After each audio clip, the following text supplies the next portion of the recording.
Boa noite a todos. Que a gente seja sempre bem-vindo a esta casa de oração e trabalho, que leva o nome Chico Xavier, certamente uma grande responsabilidade para as nossas vidas. Alguns pequenos avisos para a gente poder aproveitar ao máximo na noite de hoje. Foi distribuída a mensagem com o tema Ação de Tratamento, que na obra Recados do Além, de Emmanuel, através de Chico Xavier. Tristeza vazia, o trabalho que alegrará. Depressões, serviços, serviço aos semelhantes te livrará da angústia. Afeições que te abandonarão. Segue adiante agindo do bem ao próximo e acharás corações outros que te compartilham os ideais. Mágoas, faz olvidá-las na atividade em que nos esqueçamos em benefício dos outros. Inquietações, sejamos pontuais no melhor que possamos fazer e a vida, em nome de Deus, resolverá os problemas que nos cercam, muitas vezes sem interferência. Erros alheios, reflitamos nos nossos e a paz nos abençoará o caminho. Que a gente sempre esteja em busca desse tratamento que é a nossa transformação moral. Não é à toa que o tema da noite de hoje vai abordar essa temática. Gostaria de lembrar no dias 1 e 2 de dezembro, no Shopping Caruaru, vai ter um seminário com o tema Revivendo Jesus. São presenças de pessoas muito conhecidas no Brasil, como Braulio Bessa, Haroldo Dias, Rossandro Kling, Frederico Menezes, Severino Celestino e Clóvis Nunes. Certamente é um evento imperdível. Então, quem tiver interesse em participar, os ingressos lá serão a R$120. Aqui a gente está com um número bem limitado, né, de ingressos com um desconto. Na próxima semana a palestra vai ser com o João Neto. Ele é lá do Joana d'Arc, lá de Gravatá, e vai abordar o tema Viver é a melhor opção. João Neto é psicólogo, as pessoas inclusive também gostam muito das palestras dele, e vai abordar esse tema tão importante, tão necessário para as nossas vidas. Na noite de hoje, pela primeira vez, a gente tem aqui o nosso irmão Wagner, ou como eu já vi, o pessoal chama Wagner. Ele é lá do Chico Xavier, a casa homônima, né, da nossa aqui, Grupo de Estudos Espíritas Chico Xavier, só que em Caruaru, e ele está aqui em nossa casa aqui pela primeira vez. O tema que vai abordar será a transformação moral. A gente gostaria de pedir para quem tiver um celular, se realmente tiver necessidade de atender, deixe no modo silencioso, porque aí dá para atender da saída. Mas se não for nenhum médico, não tem nenhuma emergência, deixe desligado para não ter nenhum susto. Gostaria de pedir à nossa irmã Cristina fazer a prece inicial, que é o momento da gente se preparar para a mensagem da noite. Boa noite, meus irmãos, que a paz do Mestre Jesus esteja com todos. E neste momento vamos levar o pensamento a Jesus, agradecemos mais uma oportunidade de nos reunirmos nesta casa, que tanto socorre e ampara, não só os irmãos encarnados, como os desencarnados. Que o nosso irmão, o Wagner, possa ser auxiliado por espiritualidade boa e amiga, ser intuído, e assim a gente possa sair daqui mais preenchidos, cheios dessa transformação moral. Que Jesus nos abençoe, nos ilumine sempre. Que assim seja. Muita paz para nós. Agora sim, nosso querido irmão Wagner Andrade vai abordar um tema de suma importância, transformação moral. E tenho certeza que todos nós vamos gostar, que eu já assisti palestras dele. pela primeira vez que ele está aqui, mas a gente já conhece. Vamos lá, pessoal, boa noite a todos e todas. Muito bom estar aqui em Camusim, viu, Leandro? Inclusive, a energia que esse centro transmite é uma coisa impressionante. Essa casa de trabalho e oração realmente é de trabalho e oração, porque a gente sente essa jorrada, né, de energias positivas, que é tão gostoso, né? Tão gostoso a gente se sentir abraçado onde a gente está chegando. E vocês são mestres nisso. Muito obrigado. Tanto a espiritualidade quanto vocês aqui presentes.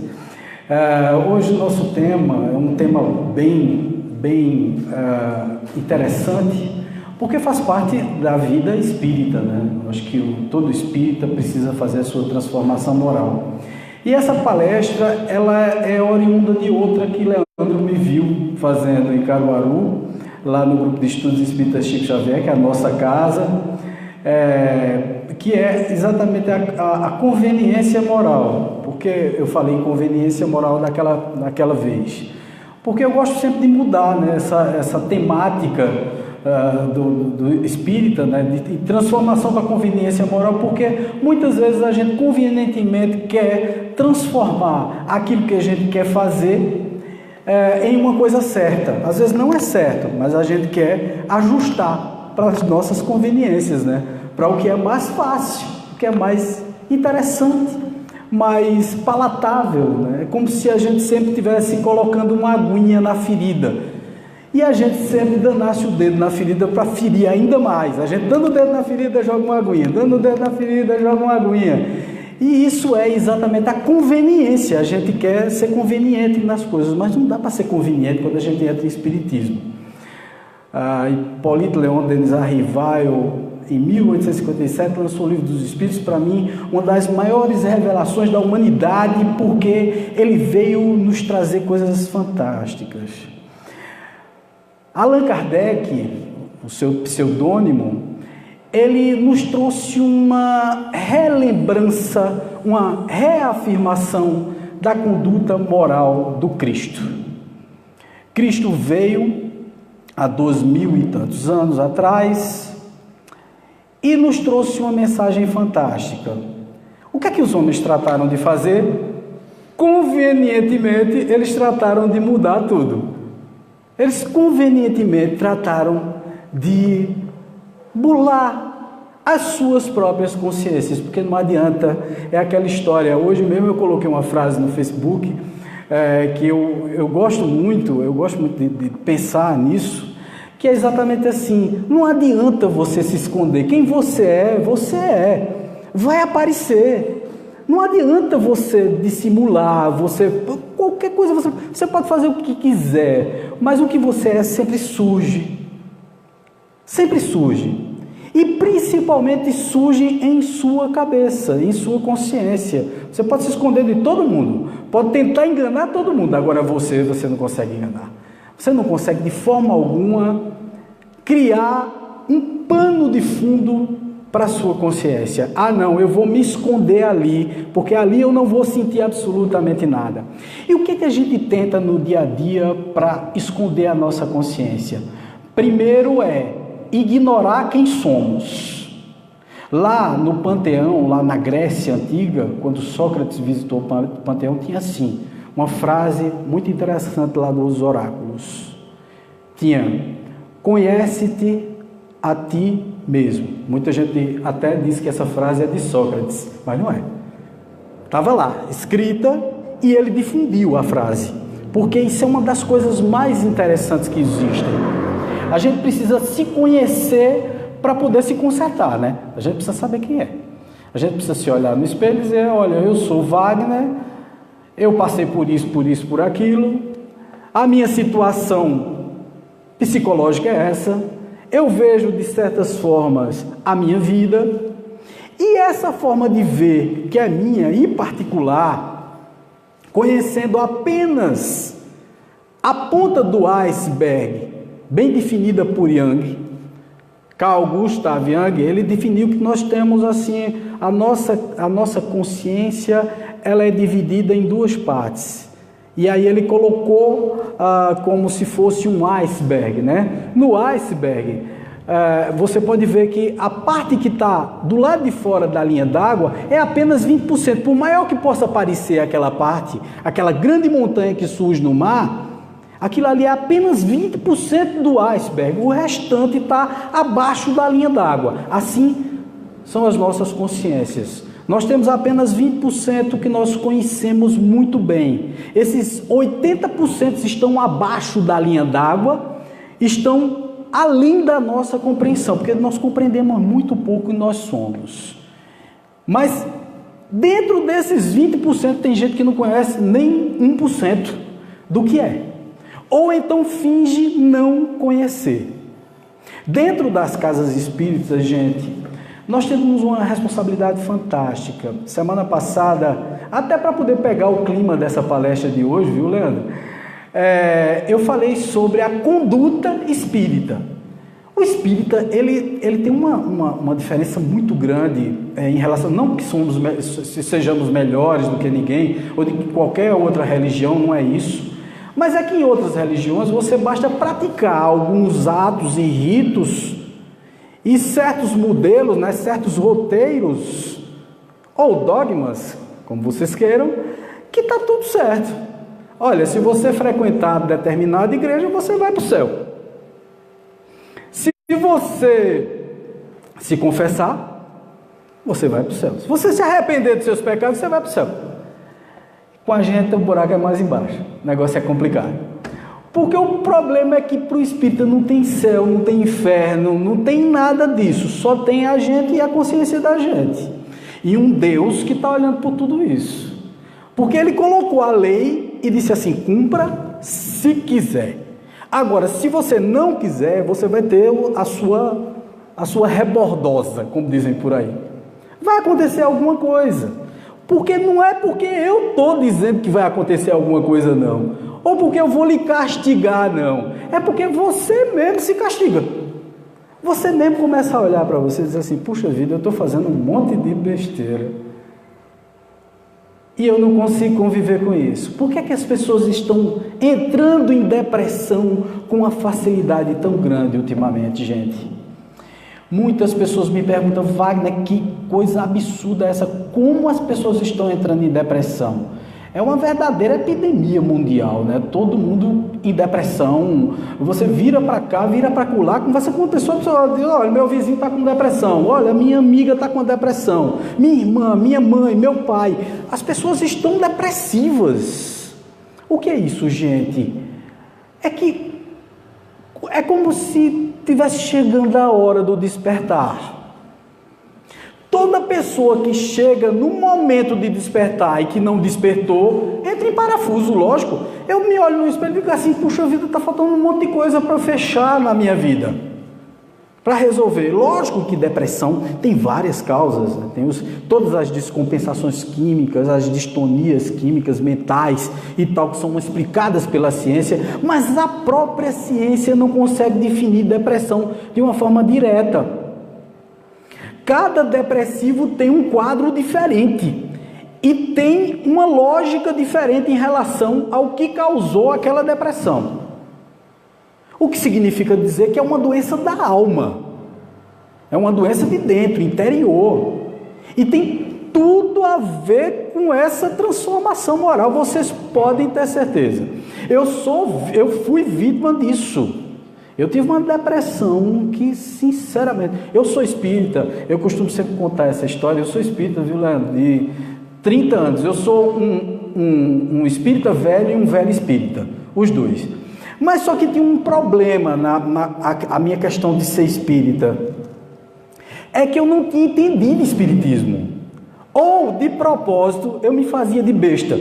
Não tem aquele cabo que se faz de besta, né? Ele diz assim, não, eu não estou entendendo nada do que você está dizendo, né? Eu não estou compreendendo muito bem como é essa doutrina, não. Eu compreendi assim. Quando eu entrei no espiritismo, eu contei isso até na palestra de quarta-feira, eu li, Leandro, a primeira obra que eu li, porque foi pela dor, né? A primeira obra que eu li foi o livro dos médiuns. Olha, como é que o cara vai ler a primeira obra que ele vai ler, em vez de uma aguinha com açúcar, né?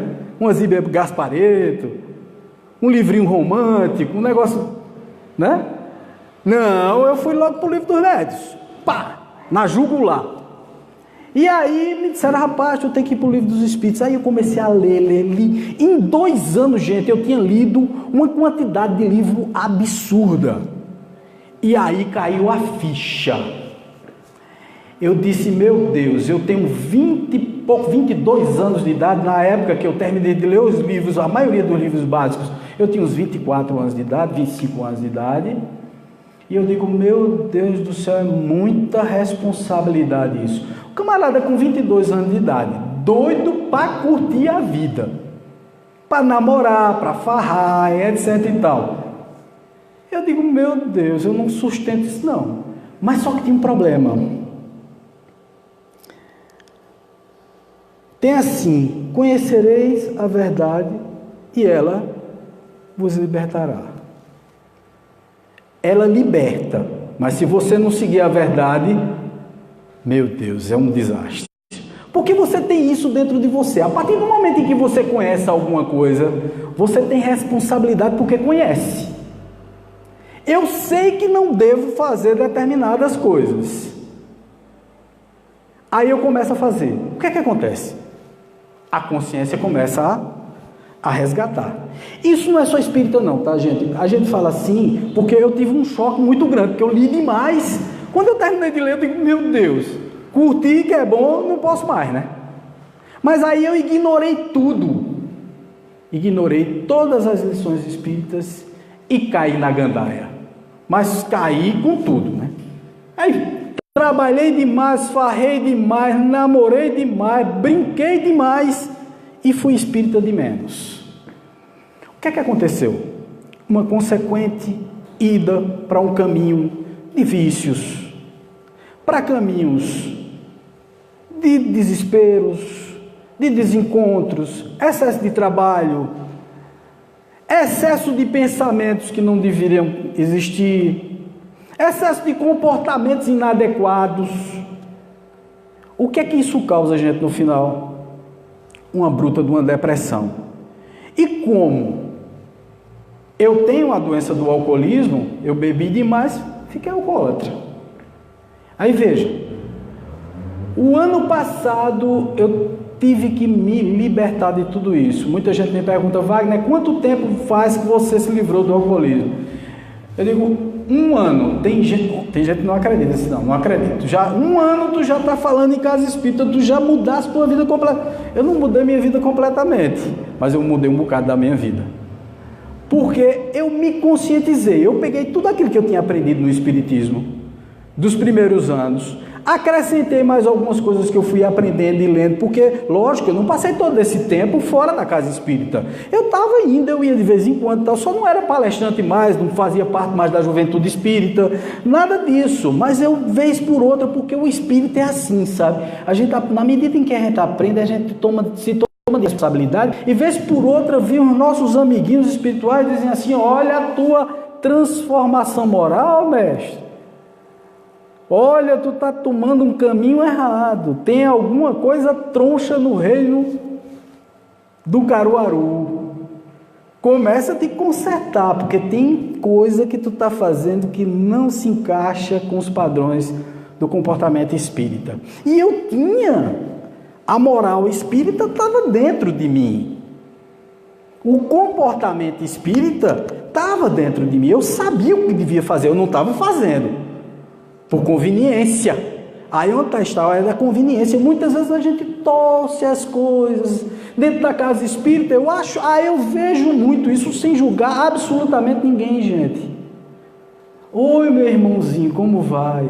Leandro agora até me falou de uma coisa que eu vou repetir aqui, vou lhe copiar. Pisa no pé do outro, aí diz assim, ô irmão, desculpa, aí o outro faz um calo seco no dedo, né? Ai, mas diz assim, não, irmão, tá desculpado. Porque tá dentro da casa espírita, então vamos, né? Vamos ser bonzinho, vamos ser simpático, vamos ser cristão, espíritas de verdade, né? Mas ao sair da casa espírita, imediatamente o comportamento começa a mudar. Aí começa a falar mal do povo. Se alguém pisar no teu pé lá fora, nossa Senhora, pode esperar o palavrão, porque vai ser dito. Bom, eu me comportei desse jeito até vir a rebordosa. Eu entrava na casa espírita, assistia a palestra espírita, convivia com algumas pessoas espíritas, tinha uma consciência espírita, mas não tinha entrado no espiritismo dentro da moral espírita, que foi isso que Jesus veio nos trazer, gente, novamente, através do Consolador prometido, que é o espiritismo. Ele veio nos relembrar as histórias, e aí a gente lembra ou não lembra, se quiser, porque existe um tal de um livre-arbítrio. Eu posso escolher. No espiritismo não existe essa coisa de, olha, faça tal coisa, haja assim, haja assado, seja isso, seja aquilo. No espiritismo ninguém lhe obriga a fazer absolutamente nada. Muita gente me pergunta isso, viu? Muita gente diz assim, ô Wagner, como é que é esse negócio de espiritismo? Vocês são obrigados a alguma coisa? Vocês obedecem a algum poder central? Eu digo, não tem poder central.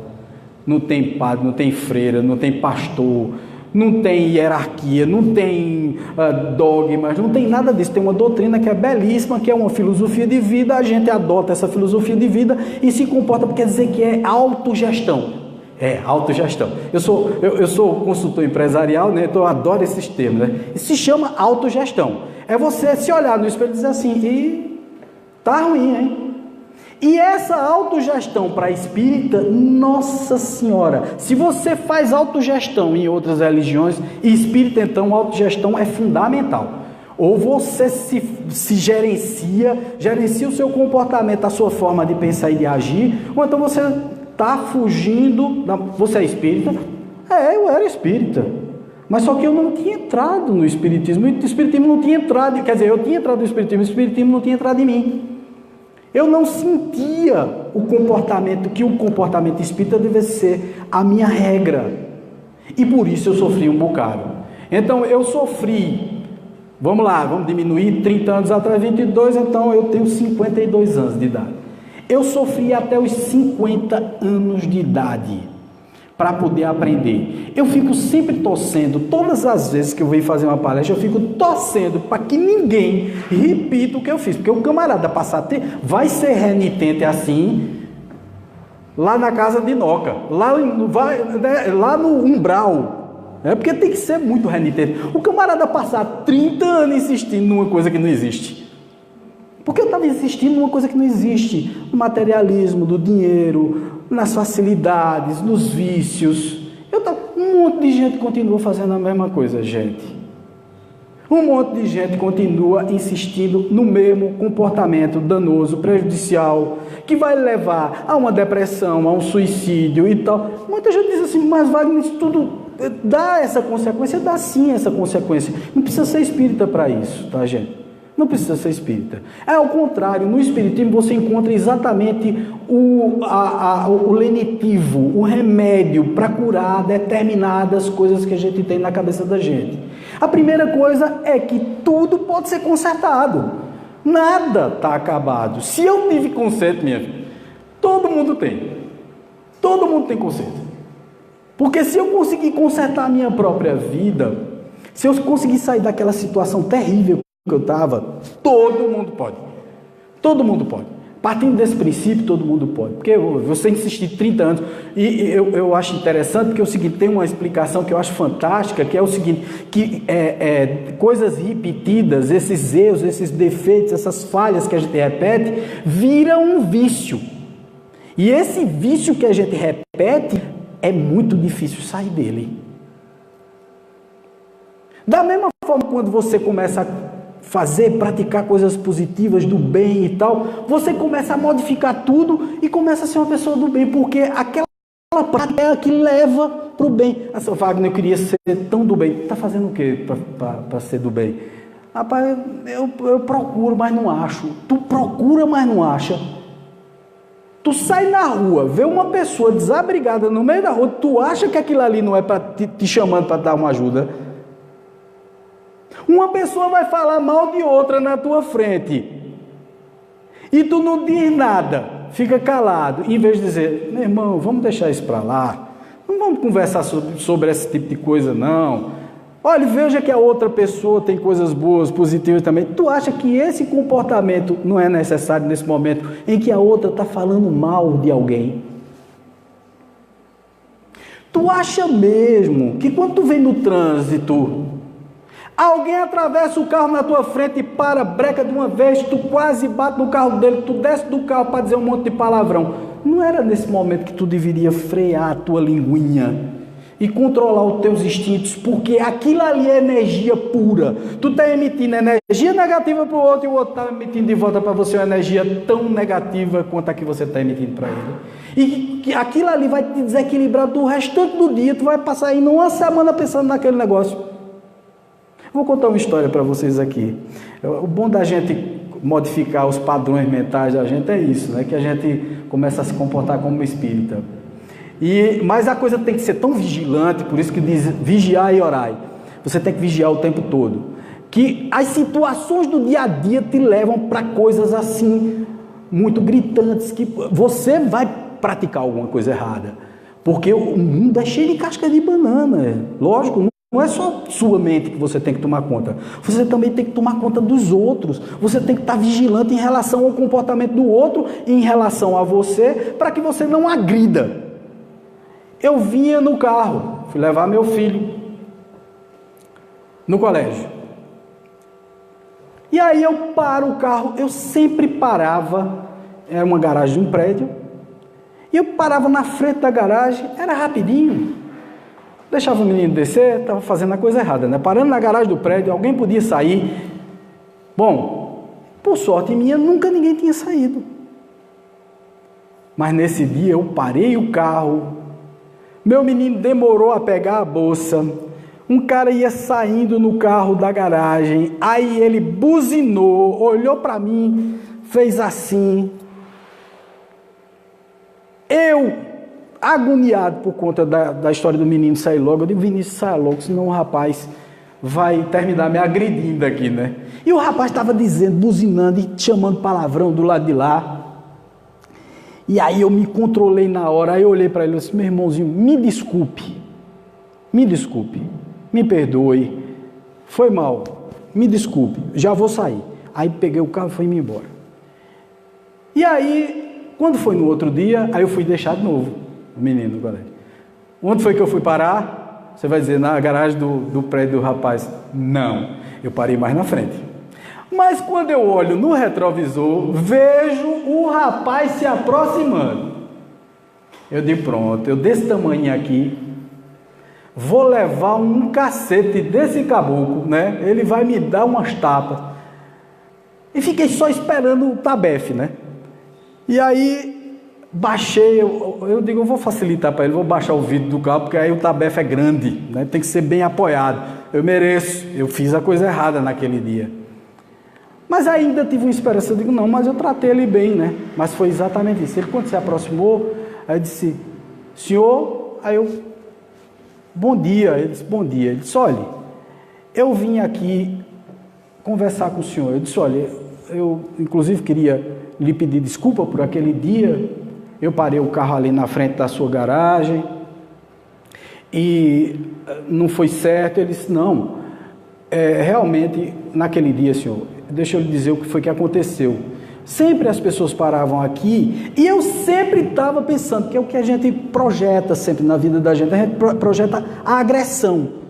A gente vive num mundo tão conturbado, num mundo tão de nervos à flor da pele, que não é difícil encontrar quem vai nos agredir no dia a dia. Aliás, é muito mais fácil encontrar quem nos agrida do que quem nos estenda a mão, quem nos diga uma palavra bondosa, interessante. Aí ele disse, olha, eu estava pensando sempre, eu digo, um dia que eu sair daqui e que tiver uma urgência, eu vou esculhambar um. Ele encontrou o baixinho aqui, né? E aí, quando você agiu daquela forma, sabe por que eu estava com pressa? Eu digo, por quê? O que foi que houve? Ele disse, minha filhinha, ela estava doente e eu precisava levar ela urgentemente. Quando eu vou saindo da garagem, quem estava na frente? O senhor. Aí eu digo, olha, me perdoe mais uma vez. Ele disse, olha, eu quero pedir perdão também. Porque eu fui muito ignorante. O senhor ouviu que eu estava chamando palavrões. Eu disse, eu ouvi. Né? Os palavrões foram grandes. Né? Ele só me chamou de cocada preta, cocadinha de sal, etc. E tal. Mas o resto ele chamou. Ele disse tanta coisa comigo. E aí ele disse, e o senhor foi tão paciente, eu cá comigo pensando, né? Eu também tive pouquinha vontade de dizer um monte de palavrão, porque eu tive. Eu vou mentir. É isso que eu digo, o espírito é assim, gente. Não é que a gente pare de ter as vontades, ou tenha pensamentos, ou deixe de ter pensamentos ruins de uma hora para outra, não. A gente tem. Só que a gente precisa se controlar. Conhece-se o verdadeiro espírita pela sua reforma íntima, moral. Então, na hora, eu tive que reconstituir a minha cabeça como espírita. Por isso que é importante isso. Quando você está vivenciando espiritismo, não na casa espírita só. Quando você vivencia espiritismo em todos os locais onde você vai, você se comporta como um cristão. Porque o que o espiritismo trouxe não é nenhuma novidade. Há 2000 anos está rolando aí, Cristo veio dizer, só que as pessoas não fazem. As pessoas fazem ouvido de mercador. Entra por aqui, sai por aqui. Não funciona, parece que a prática do bem não funciona. Funciona para todo mundo, menos para mim. Então, veja só, uma das primeiras coisas que a gente tem que entender, gente, esse pensamento de Immanuel Kant, eu acho fantástico, né? A boa vontade é a condição indispensável para sermos dignos de felicidade. Então, a primeira coisa que a gente precisa ter é boa vontade. Eu preciso querer. Já chegou gente para mim e disse, Wagner, como foi que tu saíste da depressão e do alcoolismo? Eu digo, eu quis. Só isso, eu digo, só isso. Lógico, com ajuda muito grande da espiritualidade, lógico, com tudo, mas eu já vi a espiritualidade falando comigo. Meu filho já fazia 20 anos que a espiritualidade vinha dizendo a mim, meu amigo, se ligue doido, né? Não é assim? E eles comigo falam desse jeito, né? Porque falar com um roqueiro tem que falar desse jeito, né? Meu amigo, qual é a sua, velho? Não vai mudar não, velho.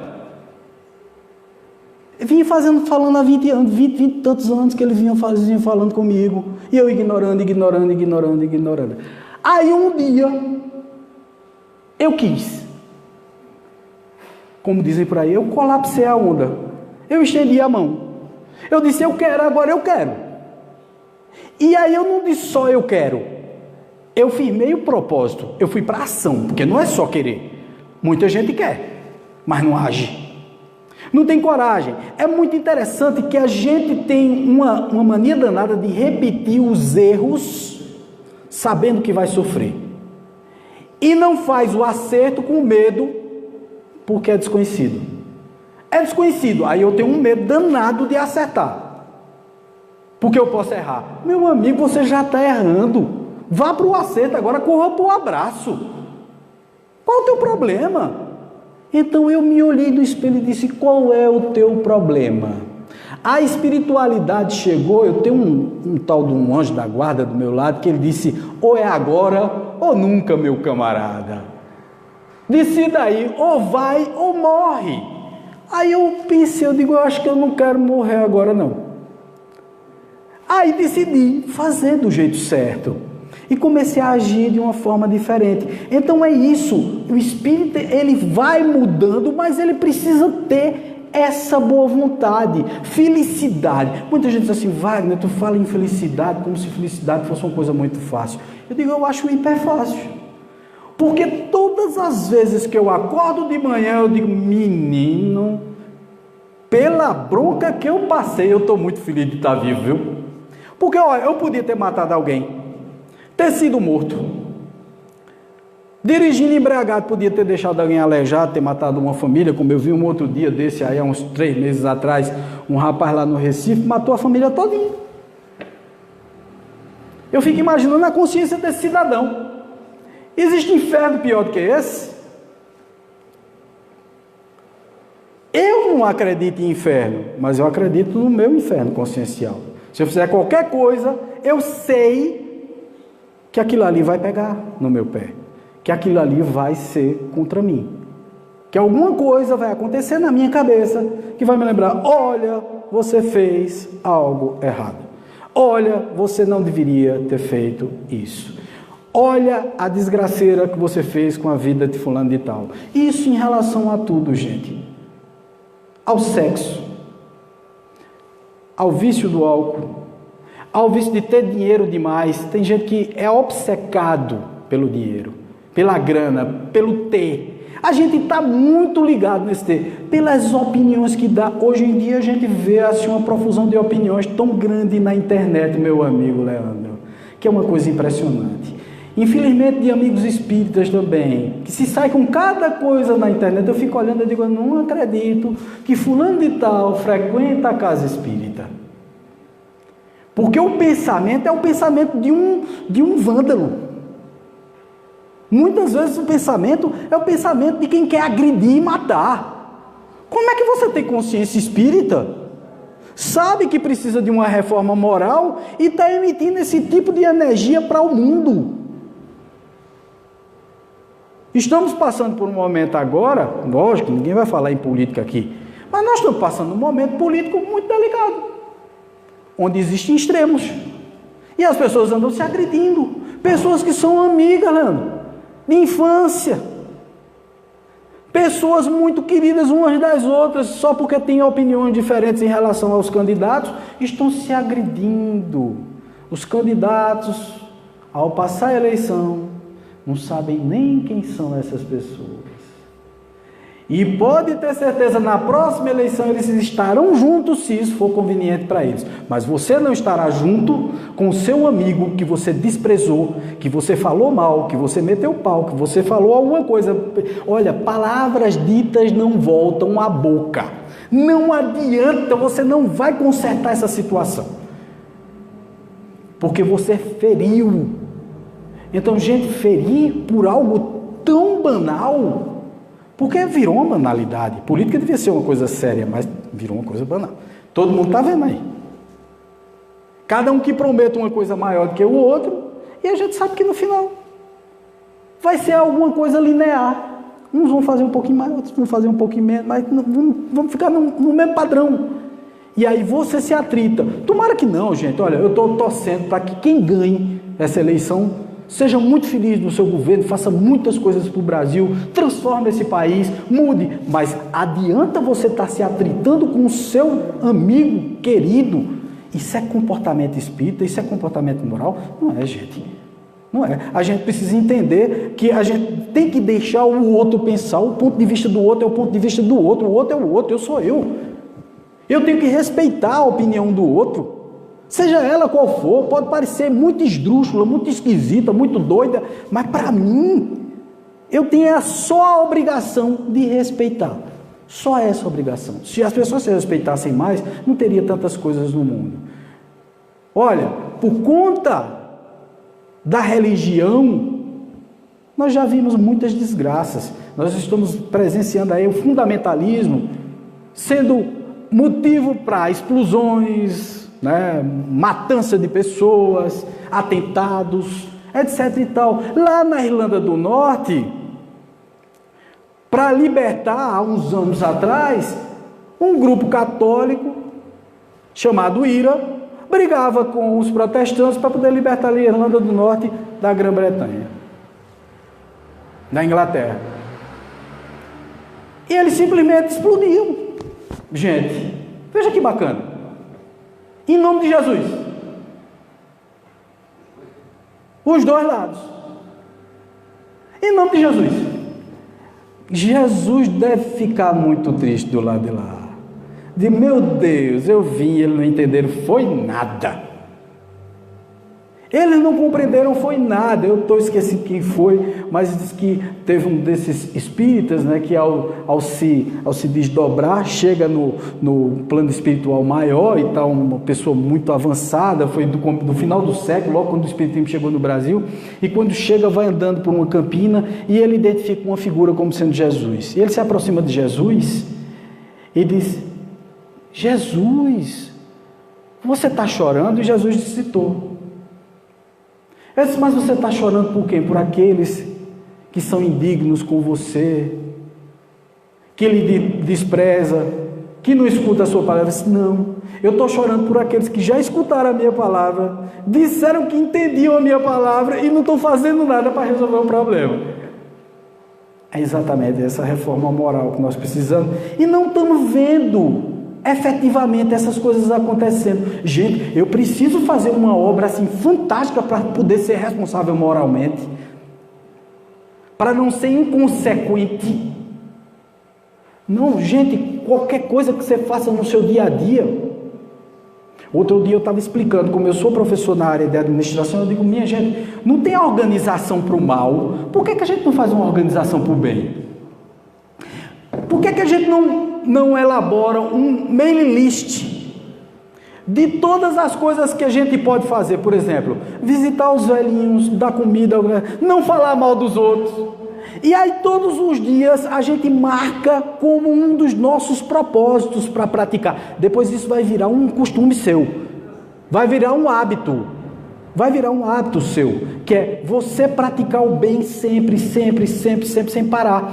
Mas por enquanto você precisa organizar. Lá no mundo espiritual, no livro Ação e Reação, tem um tal e o nome do obsessor é Leandro também, viu, Leandro?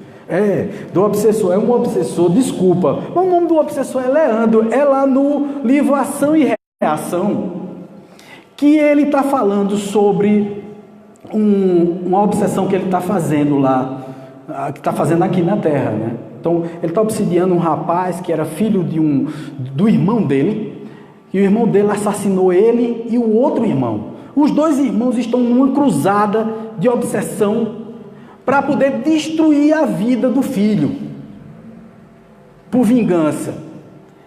E aí o espírito que está junto chega lá para ele de uma forma muito inteligente e pergunta: como é que vocês fazem isso? E o obsessor responde: é simples, nós ficamos esperando o defeito básico daquele cidadão, a falha básica dele. Quando ele comete a falha básica, por exemplo, ser orgulhoso, ser destrambelhado sexualmente, só pensar em dinheiro. Então, quando ele emite esse pensamento, a gente não faz outra coisa senão estimular. Não existe obsessor, não existe fogo quando não existe uma brasa acesa, tá, gente? A gente tem que entender isso. Só existe fogo quando a gente atiça a brasa, aí começa o foguinho a aparecer. Então o obsessor só aparece quando a gente chama ele, a gente convida. A gente fala: meu amigo, vem cá. Eu mesmo vivia convidando, né? Os bebinhos, obsessor, tudinho no mundo eu vivia convidando. Eu digo: vamos tomar uma, doido? Vamos lá? Lógico, aliás, eu já fui obsessor de obsessor. Às vezes o obsessor estava descansando, aí eu passava para beber e dizia: oxe, não vai beber não, é? O obsessor devia olhar para mim e dizer assim: mas rapaz, sou eu para obsidiar ele agora está me obsidiando? Porque tem a obsessão de vivo para morto, viu, gente? Não é só de morto para vivo não, que a gente vive pensando que a obsessão é só de morto para vivo. Mas tem de vivo para morto, tem de morto para morto, tem de vivo para vivo. Tem a auto-obsessão. Eu vivia um processo de auto-obsessão. Eu obsidiava os mortos, era obsidiado por ele. Era uma quantidade muito grande de coisa que eu fazia, viu, meu amigo? Só não era de morto para morto, porque eu não estou morto ainda, mas estava quase. Era só mais um passo para eu cair no abismo, me danar todinho lá no precipício. Porque foi um negócio terrível. O que é isso? É falta de observação. Eu não estava dando condições. Eu não estava sendo generoso comigo mesmo, gente. A primeira coisa que a gente tem que fazer é exatamente essa. Primeiro, amai ao próximo como a ti mesmo. O que é que ele quis dizer com isso? É que você tem que se amar, meu amigo. Você precisa se amar. E o exercício de se amar é respeitando as pessoas. Você começa a se amar e a respeitar o outro. Porque se você não se respeita, você não respeita ninguém. Absolutamente ninguém. Se você não tem dignidade, de olhar para você e ver as suas falhas, seus erros, suas pisadinhas de bola, vamos colocar assim, você não tem condições de avaliar qual é a sua conduta para a próxima vida, ou para essa vida que vai continuar, só que não mais encarnado. Muitos perguntam a mim, por onde é que a gente vai quando morre? Eu digo, para aqui mesmo. Está apresentado o lugar, é aqui mesmo que você fica. Porque nossas consciências, pelo menos 90% dos espíritos, pela consciência que nós temos em um grau evolutivo, nós não saímos daqui. Porque o nosso psiquismo não permite. Por isso que muitas vezes os espíritos estão aqui, olha, tem muitos aqui sentados e que não sabem nem que morreram. E eu não queria dar essa notícia a eles, né? Eu terminei dando. Veja, mas eles estão achando que estão vivos. Pode ser até que eu esteja bom, esteja falando aqui, não estou consciente de que estou, né? Então vamos tentar, né? Bom, na realidade, veja, a gente tem que entender isso. Nós não saímos para muito longe, não. Nosso psiquismo, a nossa realidade é essa que nós temos agora. Então, quanto mais positivamente nós vibrarmos, mais nós nos libertamos dessa condição material. Ah, Wagner, então quer dizer, o espírita, como tem consciência disso, se liberta logo. Não, o espírita ultimamente tem feito da seguinte forma, igual a todas as outras religiões, sem nenhuma crítica às outras. Vai, participa da reunião espírita, assiste a palestra e continua a mesma vida lá fora que vinha tendo. Isso não é forma. Isso não é reforma íntima. Isso não é reforma moral. Ou você escuta e começa a praticar uma outra coisa lá fora, a ter uma outra atitude perante a vida, ou então você não está praticando espiritismo, você não está vivenciando o Cristo. O Cristo pede muito e muito pouco. Quando Saulo caiu do cavalo, na estrada de Damasco, e iria prender Ananias, veio uma luz muito forte, mas muito forte. Mais forte do que a luz do sol do meio-dia, que foi na hora que ele caiu. E aí, quando ele olha para cima, ele vê Cristo. E Cristo pergunta a ele: Paulo, Saulo, por que me persegues? E aí, diante da veracidade do fato que ele estava enxergando ali na frente dele, e percebendo que era a hora de mudar, ele se curva e diz: o que queres que eu faça? O que queres que eu faça? Está todo dia Cristo dizendo a gente: tu caiu do cavalo, menino, tu caiu do cavalo. Tu ainda não me perguntasse o que é que eu quero de ti? O que é que eu quero da tua vida? Gente, isso não é um discurso evangélico, é um discurso moral. E são palavras da moral do Cristo. O Cristo veio trazer, Cristo não veio para cá para morrer na cruz, o Cristo não veio para sofrer, nem para dizer a gente que sofra. O Cristo veio simplesmente trazer uma mensagem fantástica, maravilhosa, que até agora a gente fez o vídeo de mercador, como eu já tinha falado. Nós estamos num processo ainda de ignorância por querer, por conveniência. É muito conveniente continuar fazendo, trabalhando nos mesmos padrões mentais, vivenciando as mesmas coisas, saindo para farrar, para brincar, esquecendo de tudo, tomando um e tal. Mas vai chegar o dia. E eu não estou aqui vaticinando, nem estou jogando praga para ninguém, não. Porque o dia sempre chega. Gente, chega porque eu pensei que não ia chegar para mim. Chegou. No dia que eu caí num bueiro, porque foi assim, foi traumático. Eu vinha cheio das merropeias, parei na frente de um bueiro e fui urinar, pensando que era equilibrista, Leandro. Mas só que bebo não tem equilíbrio. Então eu fui, fiquei ali e bambiei, caí de cara de 1,5 metro no chão, sem nenhuma defesa, arrebentei o rosto, fiquei cheio de lama no bueiro. E aí veio 2 motoqueiros, que viram uma criatura caindo dentro do bueiro, eles vinham longe e viram. E se aquele cara queria se suicidar, ali não dá não, 1,5 metro não dá para morrer não. Mas eles correram, pararam a moto, então me viram lá, meio que desacordado, todo melado de lama. Eles desceram. Veja como os espíritos mandam os emissários, né? Porque qualquer um não faria isso, viu?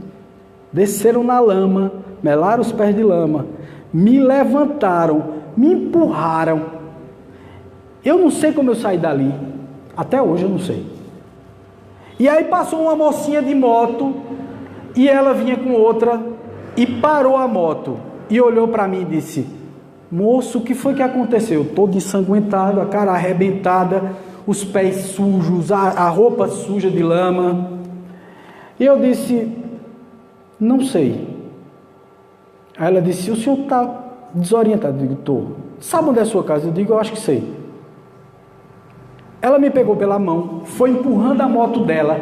A outra moça me pegou do outro lado, foi me apoiando, me levaram até minha casa, que era uns 300, 400 metros dali. Quando chegou lá na frente, ela disse: moço, o senhor não merece isso. O senhor é uma pessoa de Deus. A gente está olhando na sua cara, o seu rosto passa isso. O senhor não é para estar fazendo isso. Eu entrei, você imagina, o chororô, hein? Eu acho que eu passei uns 5 dias chorando. Não sei como não secou as lágrimas. Mas aquilo foi tão bem feito. Por isso que eu digo, quando a gente não quer ir, alguém empurra. Vai, rapaz. Deixa de tu. Agora tem gente que leva esse empurrão e mesmo diante do empurrão ainda não se convence de que deve mudar, de que deve fazer reforma. A reforma urge, é gritante, é imediata, é urgente e você não vê a urgência. O que é que vai acontecer? Você vai sofrer. Você sofre e sofre muito. Porque, gente, muita gente diz: foi muito rápido a tua modificação. Foi nada. Eu vinha fazendo essa modificação há anos. Eu bebia e me sentia constrangido. Eu fazia bobagem, me sentia pior ainda. Eu estava perdendo compromissos profissionais. Eu abandonei a educação do meu filho. Eu não sei como mulher não me deixou, o filho não me deixou. Veja o projeto, né? Ninguém me deixou. Veja um projeto maior ainda. Com toda essa bebedeira, essa doidice que eu fiz todinha, nunca adoeci. De nada. Quando eu fiz os exames, o médico disse: isso que danado é isso, é um milagre. E eu descobri, a mensagem veio na hora na cabeça. Eu disse: meu amigo, isso é o que a gente chama de salvo-conduto. Prorrogação. Vamos prorrogar. Aí, prorrogou. E eu voltei exatamente a rever a minha vida, a rever os meus posicionamentos. E isso eu vou dizer uma coisa para vocês, gente. Não é fácil, porque mudar não é fácil. Mas a partir do momento em que você muda e que faz a sua reforma moral, tudo tem sentido, tudo tem lógica, a vida flui melhor. Hoje eu conversei com uma pessoa e ela disse: eu estou precisando de dinheiro, minha vida não está bem porque eu não tenho grana. Eu disse: inverta o processo. Primeiro pense em modificar a sua cabeça, que o dinheiro é consequência, porque dinheiro é consequência. Coisas materiais são consequências de uma mente equilibrada, de uma mente de moral reparada, revisada. E aí eu vou passar para vocês aqui, eu não passei, como sempre, eu boto um monte de slide, não passa nada, viu? Mas eu falei tudo, tá? Tudo que eu queria falar, eu falei. Mas tem um último aqui que eu queria ler para vocês, porque eu não decorei, e eu vou passar para vocês aqui. É muita coisa, veja, Leandro. A quantidade de slide que eu tinha preparado, não falo nada. Eu vou falando, me empolgo. Viu? E tem aqui essa frase que eu acho uma frase fantástica de Michelangelo. E essa frase, ela foi colocada por um filósofo espírita fantástico, que foi o continuador das obras de Allan Kardec, do pensamento espírita, que é um tal de Leon Denis.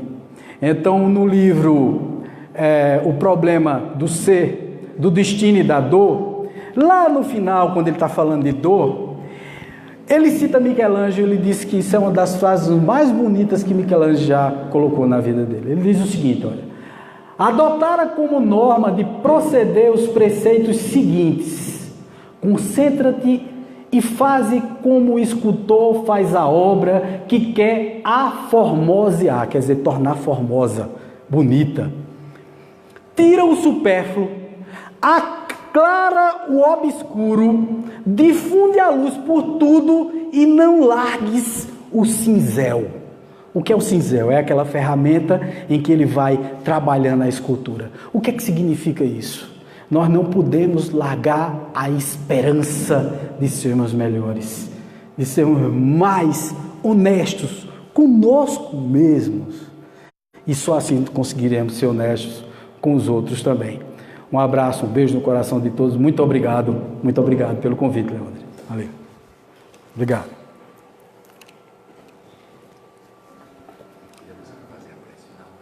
Ok.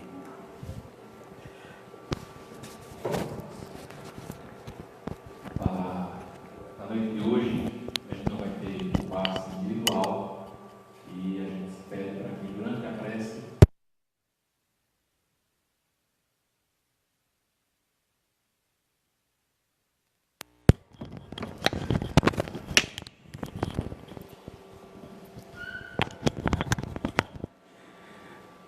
vamos fechar os olhos, vibrar positivamente e nesse momento tão especial na nossa co-irmã, no grupo de Estudos Espíritas Chico Xavier, nós gostaríamos de agradecer muito a presença de todos os espíritos que nos intuíram para transmitir essa mensagem, que é a mensagem do Cristo, a mensagem da moral, falando de coisas do cotidiano e aprofundando exatamente nessa coisa do ser, do evoluir, do melhorar.